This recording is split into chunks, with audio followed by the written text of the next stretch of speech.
The first time Sarah asked me to do it, I thought she was joking. "You want me to what?"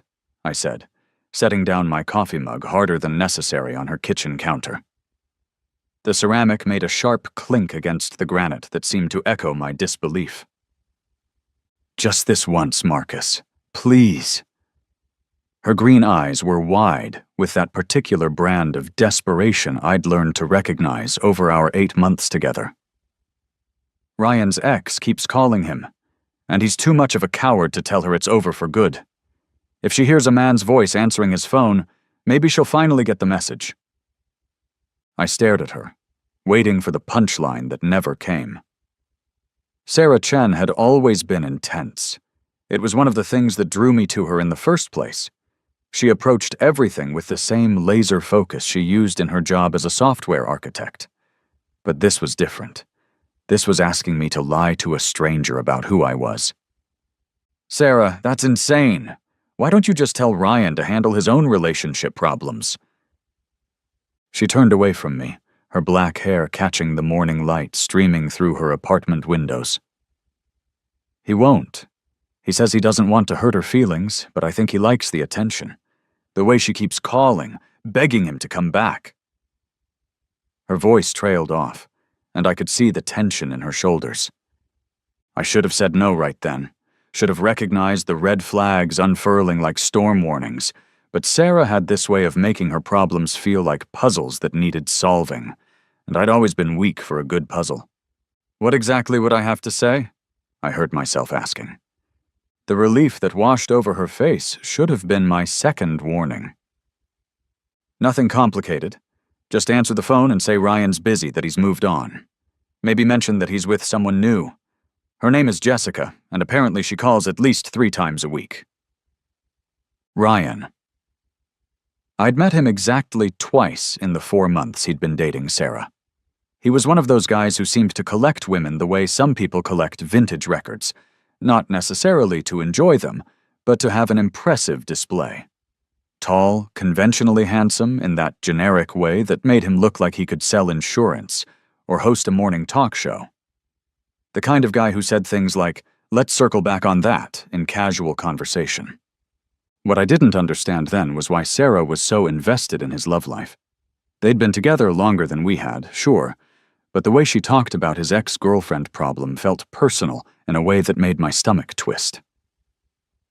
"One phone call," I said finally, "and then Ryan needs to be a grown-up and handle this himself." The smile that spread across Sarah's face was radiant. She kissed me hard, tasting like the vanilla coffee she'd been drinking, and for a moment I forgot why the whole thing felt wrong. The phone rang at 2:17 p.m. that Thursday. Sarah had given me Ryan's iPhone. Apparently he'd left it at her place the night before, and coached me on the basics. Jessica usually called around lunchtime or mid-afternoon. She had a slightly nasal voice with a southern accent.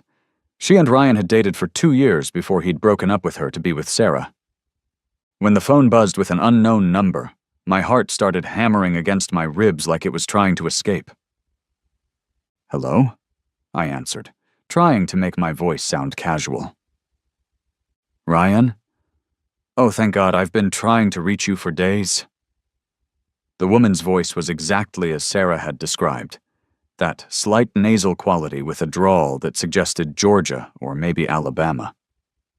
"Why haven't you been returning my calls?" I looked across the room at Sarah, who was sitting on her couch with her laptop open, ostensibly working but obviously listening to every word. She gave me an encouraging nod. "Hey, Jessica," I said, and immediately felt sick. "Sorry, I've been busy." "Busy?" Her voice pitched higher. "Ryan, we need to talk. I know you said you needed space, but it's been 3 months. I've been thinking about what you said, about how I was too clingy, and I've been working on myself.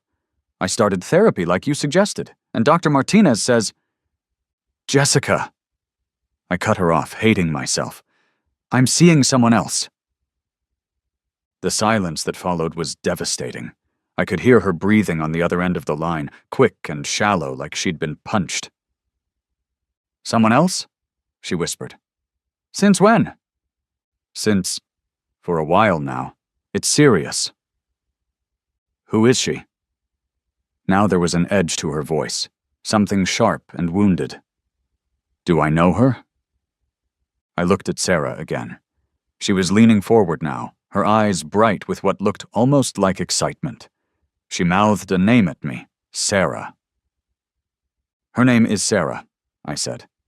And Jessica, I really think it's better if we don't talk anymore. For both of us. The sound she made was somewhere between a laugh and a sob. Sarah? Sarah Chen? Your friend from college? My blood went cold. Sarah from college? I looked at her in confusion, but she just shrugged and made a cutting motion across her throat, the universal sign to end the call. I have to go, I said quickly. Ryan, wait. I hung up. The apartment felt unnaturally quiet after that. Sarah closed her laptop with a satisfied snap and stretched like a cat in a sunny window. That went perfectly, she said. She won't be calling back after that. But I was still stuck on what Jessica had said. Sarah from college? You two know each other? A flicker of something crossed her face. Annoyance, maybe, or calculation. We were in the same computer science program at Berkeley. It's not important. It seems pretty important. You didn't tell me you knew her. Because it doesn't matter, Marcus. Her tone had shifted, becoming clipped and defensive. What matters is that she finally got the message. Ryan's been trying to get rid of her for months. I wanted to ask more questions, but Sarah was already moving on, talking about dinner plans and whether we should try that new Thai place downtown. The moment passed, but the unease lingered like smoke in my chest. That should have been the end of it. One phone call, problem solved, everyone moves on with their lives. But Jessica called back the next day, and the day after that. And each time Sarah handed me Ryan's phone with that same desperate look in her eyes. She's not getting it, Sarah would say. Just one more time, make it really clear. The second call was worse than the first. Jessica was crying before I even said hello. Ryan, please don't do this to me, she sobbed. I know you love me. I know this Sarah person is just some rebound thing. We can work through this. Remember what we talked about? About getting married after my graduation? About the house we looked at in Marin? I felt like I was drowning. This woman was pouring her heart out to someone she thought was her ex-boyfriend, and I was sitting in my girlfriend's apartment lying to her face. Jessica, you need to stop calling, I said, trying to keep my voice gentle but firm. It's over. It's been over. But you said you loved me. You said I was the one. People change. I'm sorry. I hung up feeling like I'd kicked a puppy. The third call came at 11 p.m. on a Friday. Sarah and I had been watching a movie when Ryan's phone started buzzing. Sarah paused the film and handed me the device without a word. Ryan? Jessica's voice was slurred with alcohol. I'm outside your apartment. Can you come down? I need to see you. My mouth went dry. What apartment? Your apartment. 1247 Irving Street. I'm in the blue Honda. I've been sitting here for an hour. Please. Just 5 minutes. I looked at Sarah in panic.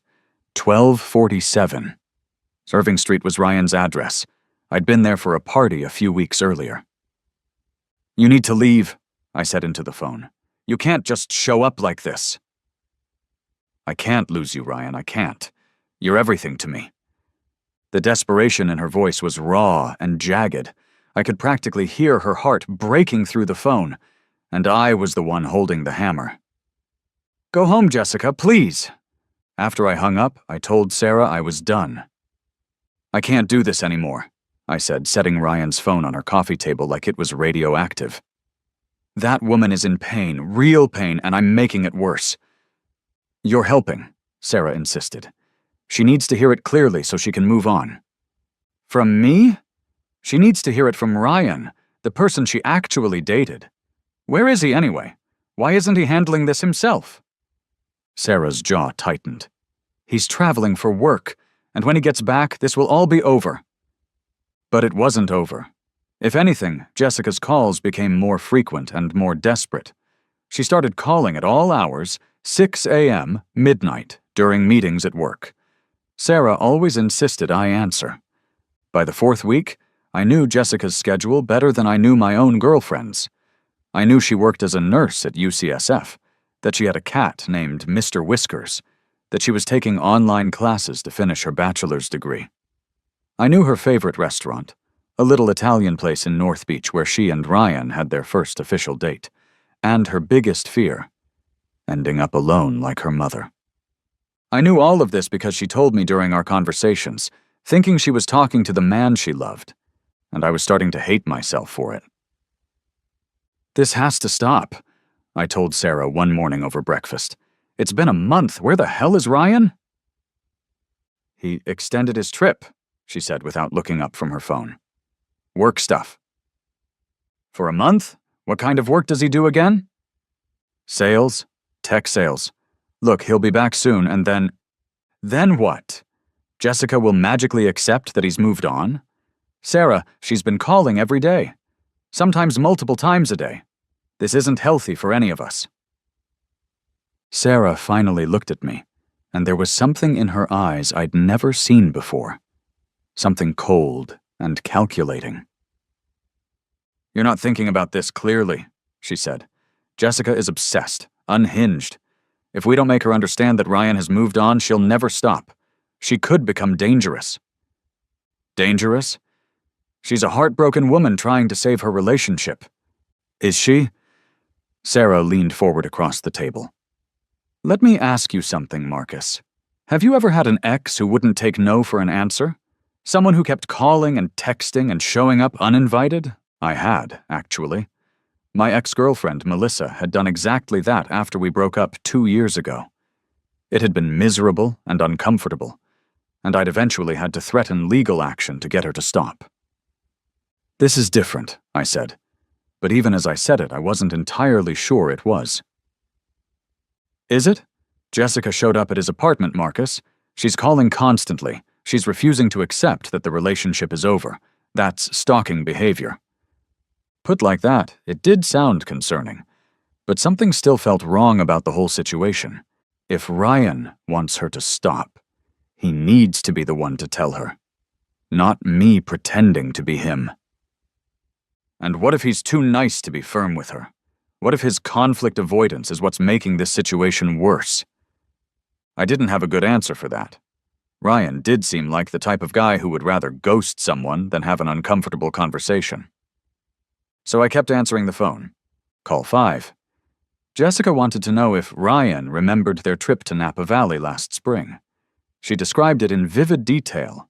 The bed and breakfast with the rose garden, the wine tasting where he'd spilled Pinot Noir on his white shirt, the hot air balloon ride where he'd proposed to her. Wait, proposed? "You proposed to her?" I asked Sarah after I hung up. "She's delusional," Sarah said quickly. "Ryan never proposed. She's creating false memories to cope with the rejection." But Jessica had been so specific about the details.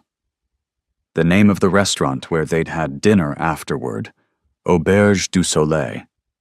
The song that was playing when he got down on one knee, At Last by Etta James. The way the ring looked, vintage Art Deco style with a round diamond. Call 6. Jessica was at the emergency room. She'd had a panic attack at work, and her supervisor had insisted she get checked out. "I can't eat. I can't sleep," she told me through tears. "The doctor wants to prescribe antidepressants, but I don't want to take them. What if they change who I am? What if when you come back, I'm different and you don't love me anymore?" I felt like I was being slowly poisoned. Every conversation left me more sick with guilt, but Sarah kept insisting it was necessary. "She's being manipulative," Sarah said when I told her about the hospital visit. "Calling to tell you about her panic attack, talking about not wanting to take medication because it might change her. That's emotional manipulation 101. Maybe Sarah was right. Maybe Jessica was being manipulative. But she was also clearly suffering, and I was the one causing that suffering with every lie I told. Call 7 was the breaking point.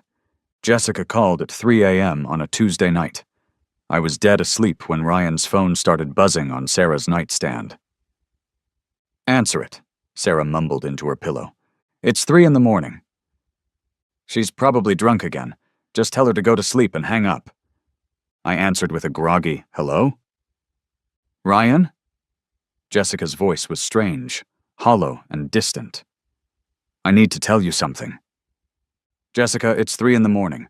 Can this wait until—" "I figured it out," she continued as if I hadn't spoken. "Why you're doing this. Why you're pretending not to love me anymore." My blood turned to ice water. "What are you talking about?" "I know about the gambling debts." "The what?" "Your cousin Tony called me.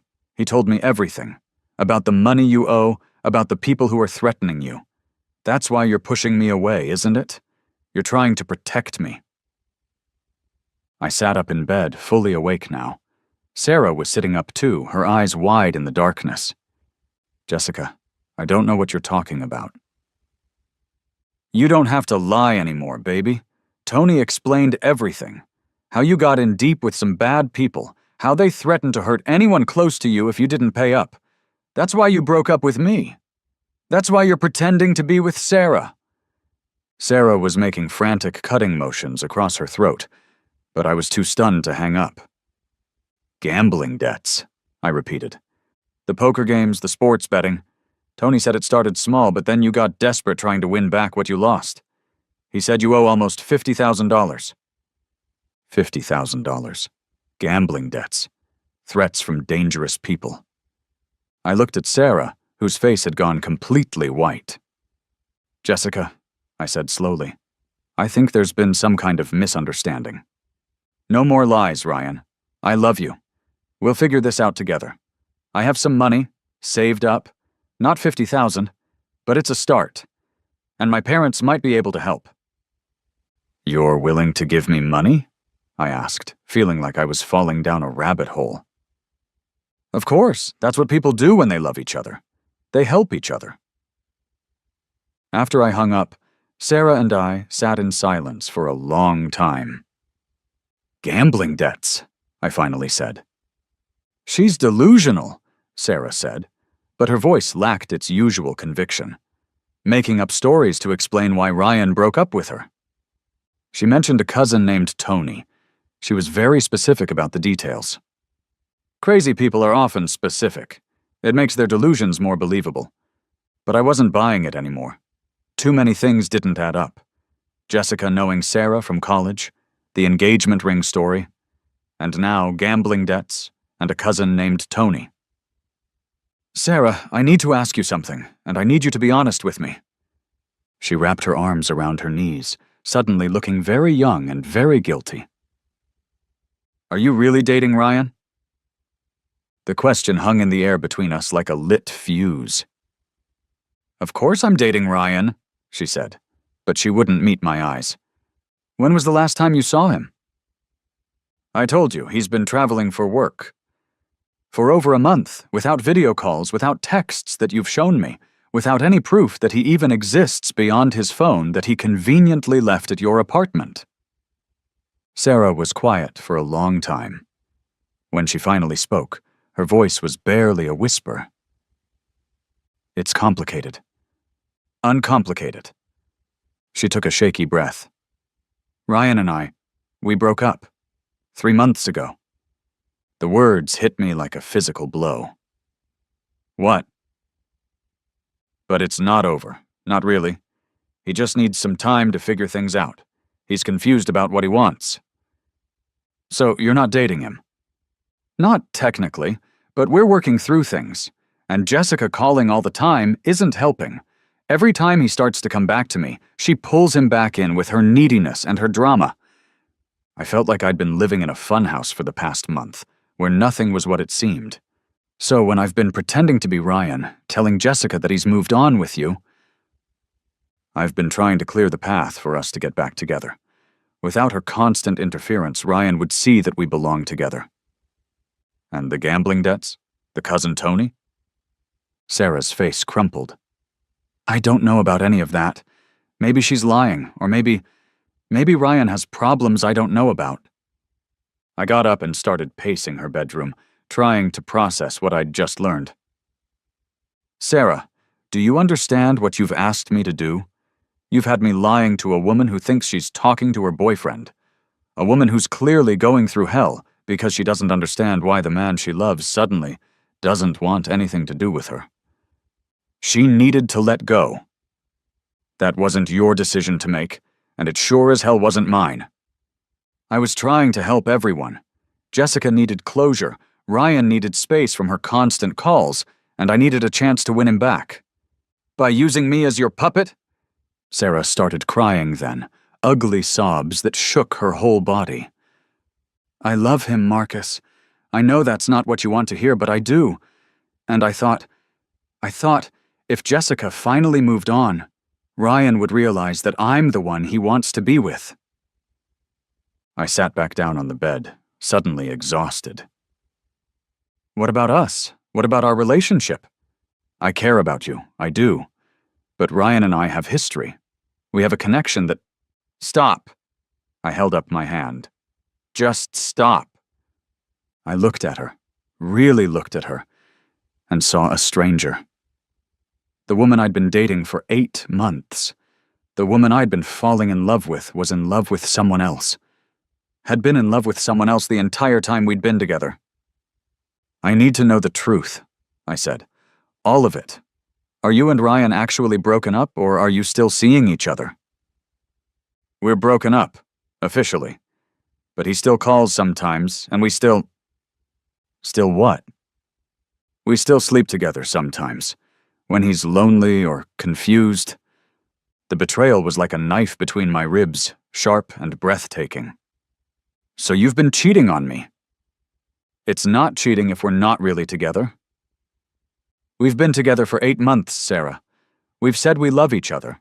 I've been staying at your apartment 4 nights a week. But you knew. Deep down you had to know that my heart wasn't fully available. I never tried to hide how I felt about Ryan. She was right, in a way. There had always been something held back in Sarah, some part of herself that she kept locked away from me. I'd told myself it was just her personality, that she was naturally guarded. But the truth was, she'd been saving that part of herself for someone else. I want Ryan's real phone number, I said. What? Why? Because I'm going to call him and tell him what's been going on. He deserves to know that his ex-girlfriend thinks he owes $50,000 to dangerous people. And Jessica deserves to hear the truth from the person she actually dated. Sarah grabbed my arm. You can't do that. If Ryan finds out what we've been doing, he'll think I'm crazy. He'll never want to get back together with me. Good. Maybe he shouldn't want to get back together with someone who would manipulate his ex-girlfriend like this. Marcus, please, I know I messed up, but you didn't just mess up, Sarah. You used me to torture an innocent woman. You made me complicit in your scheme to win back your ex-boyfriend. You've been cheating on me and lying to me for God knows how long. I stood up and started getting dressed. Where are you going? Home, to my apartment. To think about what kind of person I've been dating for the past 8 months. Don't leave, we can fix this. I turned to look at her one last time. She was sitting on her bed in her pajamas, tears streaming down her face, clutching Ryan's phone like a lifeline. No, I said, we can't. I didn't call Ryan that night. Instead, I lay awake in my own bed, staring at the ceiling and replaying every conversation I'd had with Jessica. Every lie I'd told, every time I'd broken her heart a little more. But I did call him the next morning. I'd gotten his real number from Sarah's phone while she was in the shower. It was under Rurt's in her contacts. When he answered, he sounded exactly like I'd imagined. Casual, slightly confused about why a stranger was calling him. Ryan, this is Marcus Chen. I was dating Sarah. Oh, hey man, Sarah's mentioned you. What's up? The fact that he knew about me somehow made everything worse. I need to tell you something, and you're probably not going to believe it. I explained everything. The phone calls, the impersonation, Jessica's stories about gambling debts and cousin Tony. Ryan listened without interrupting, though I could hear his breathing get heavier as the story went on. Jesus Christ, he said when I finished. She had you pretending to be me? For over a month. I'm sorry, man. I should have stopped it after the first call. But Sarah kept insisting it was necessary. And Jessica thinks I owe money to dangerous people? According to her, your cousin Tony told her about gambling debts. $50,000. Ryan was quiet for a long time. Then, I don't have a cousin named Tony. What? I don't have any cousins named Tony, and I've never placed a bet on anything in my life. I don't even buy lottery tickets.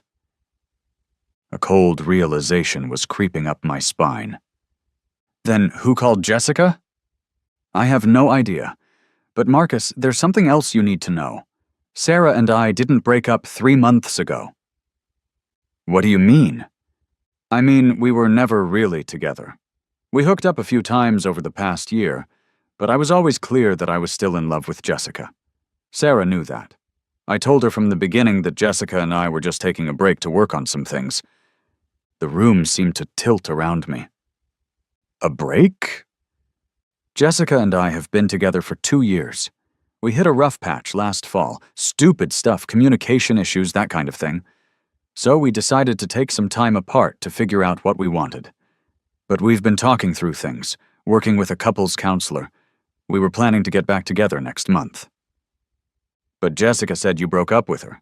She said you told her you needed space. I never broke up with her. We agreed to take a 6-month break to work on ourselves individually. Sarah knew this. I told her because I wanted to be honest about where my head was at when we started. Whatever it was we were doing. My hands were shaking. Ryan, when was the last time you talked to Jessica? Saturday. We had our weekly check-in call. Why? She's been calling your phone every day for the past month, or what she thinks is your phone. That's impossible. I talked to her 3 days ago. She seemed fine.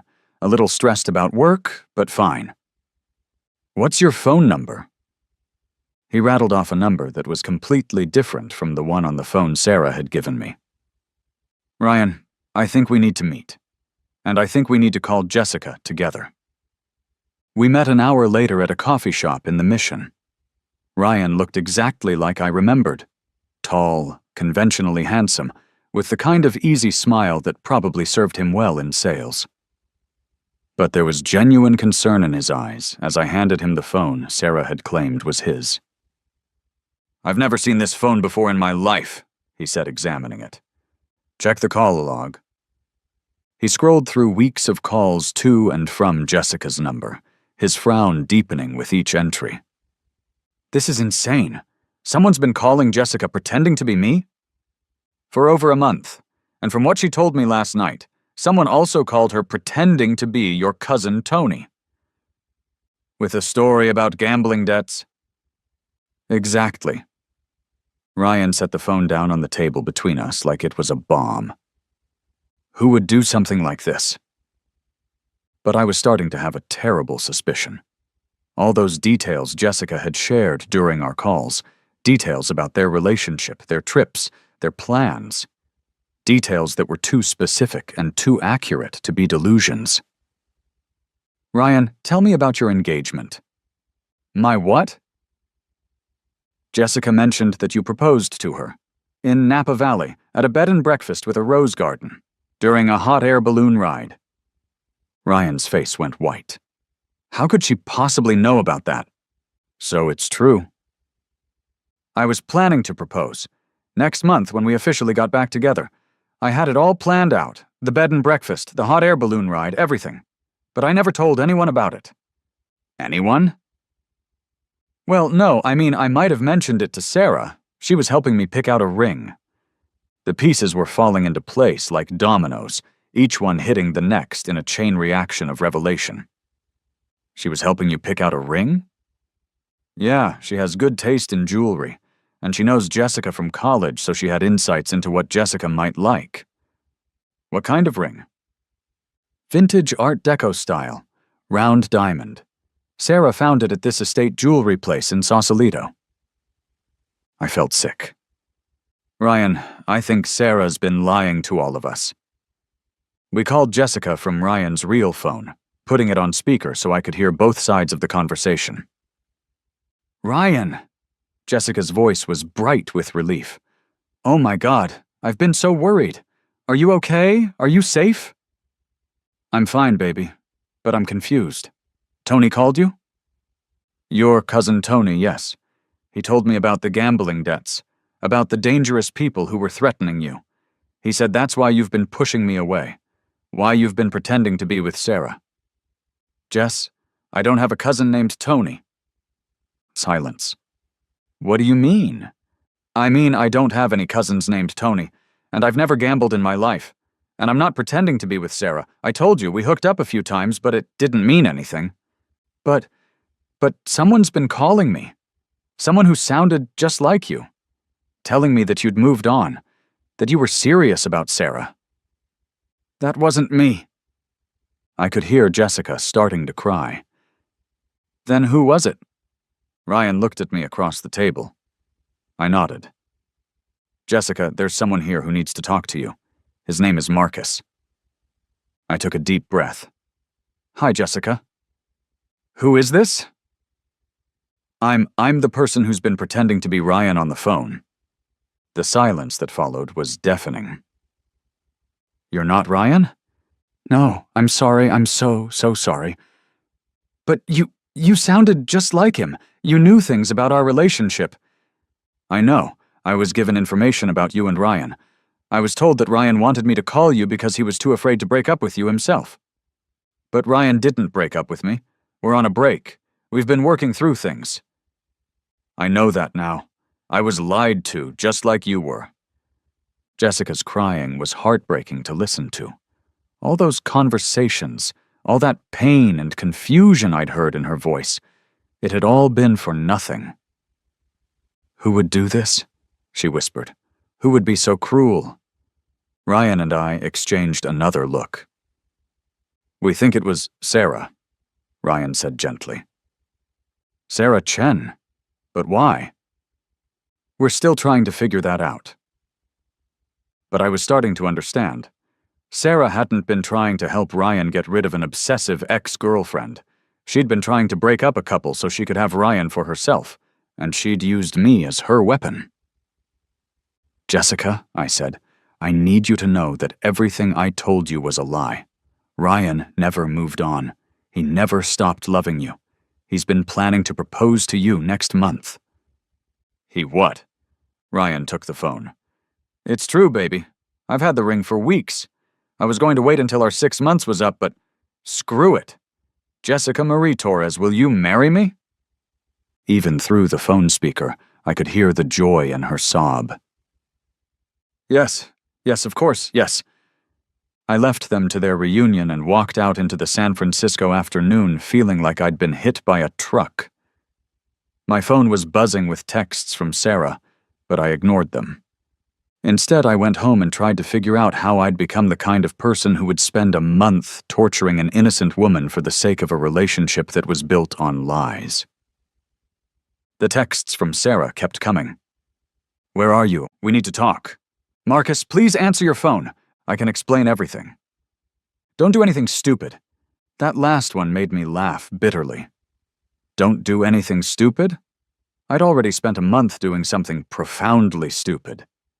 She called 16 times that afternoon. I didn't answer. Finally, she showed up at my apartment. Marcus, let me in, please? I opened the door because I figured I owed her one last conversation, if only to understand how she'd convinced herself that what we did was okay. She looked terrible. Hair unwashed, eyes red and swollen, wearing the same clothes she'd had on when I left her apartment that morning. You called him, didn't you? She said. I called him. And now he knows everything. Everything. She pushed past me into my living room and started pacing like a caged animal. You ruined everything. Do you understand that? Ryan and I were finally making progress, and you ruined it. Making progress? Sarah, he was never interested in you. He was planning to propose to Jessica. He was confused. He just needed time to realize that Jessica was wrong for him. She's needy and dramatic and in love with him. Really, genuinely in love with him. The way you claim to be in love with him. I am in love with him. No, you're obsessed with him. There's a difference. Sarah stopped pacing and turned to face me, her eyes blazing. You don't understand what it's like to want something so badly it feels like you'll die without it. Maybe not, but I understand what it's like to be manipulated by someone who claims to love you. I never manipulated you. You had me pretend to be your ex-boyfriend so you could break up his relationship with another woman. You've been cheating on me with him for months. You lied to me about everything. How is that not manipulation? Sarah sank down onto my couch, suddenly deflated. I didn't mean for it to go this far. It started as just one phone call, remember? You offered to help. Because you told me Jessica was stalking Ryan. You made me believe I was protecting him from an obsessed ex. She was calling him constantly. She was calling the fake phone you'd gotten to intercept his calls. Ryan told me he's been talking to Jessica every week. They're in couples counseling together. Sarah's face crumpled again. They're what? Working on their relationship. They never actually broke up, Sarah. They're taking a 6-month break to work on themselves, and then they're getting back together. But he slept with me, multiple times. Which makes him an ass. But it doesn't mean he loves you. We sat in silence for a while. Outside, I could hear the sounds of the city cars honking, people talking, life continuing normally while my world felt like it was ending. I need to ask you something, I said finally, and I need you to tell me the truth. Did you ever love me, even a little bit? Sarah looked at me for a long time before answering. I cared about you. I still care about you. But no, I was never in love with you. It hurt, but it was also a relief to finally hear the truth. Why didn't you just break up with me? Because you made me feel normal. When I was with you, I could pretend that I wasn't obsessed with someone who didn't want me. I could pretend that I was the kind of person who could have a healthy relationship. But you weren't pretending. We did have something good, at least from my side. I know, and I'm sorry for that. You deserved better. She left after that, and I never saw her again. 2 weeks later, I got a wedding invitation in the mail. Ryan and Jessica had decided not to wait. They'd gotten married at City Hall with just a few friends as witnesses. Inside, the invitation was a handwritten note. Marcus, thank you for telling us the truth. It couldn't have been easy, but it was the right thing to do. We hope you can forgive yourself for the part you played. We have. Ryan and Jessica. I kept that note for a long time. It took me months to stop feeling guilty about those phone calls. Months to stop hearing Jessica's voice in my head, crying and confused and thinking she was talking to the man she loved. Months to stop wondering if I could have figured out what was really happening sooner. But eventually, I did forgive myself. Not because what I did was okay, it wasn't. But because staying trapped in guilt wasn't helping anyone. Jessica and Ryan were happy together. Sarah had moved to Portland for a new job, hopefully to start fresh somewhere else. And I had learned something valuable about the difference between love and manipulation, between helping someone and enabling them.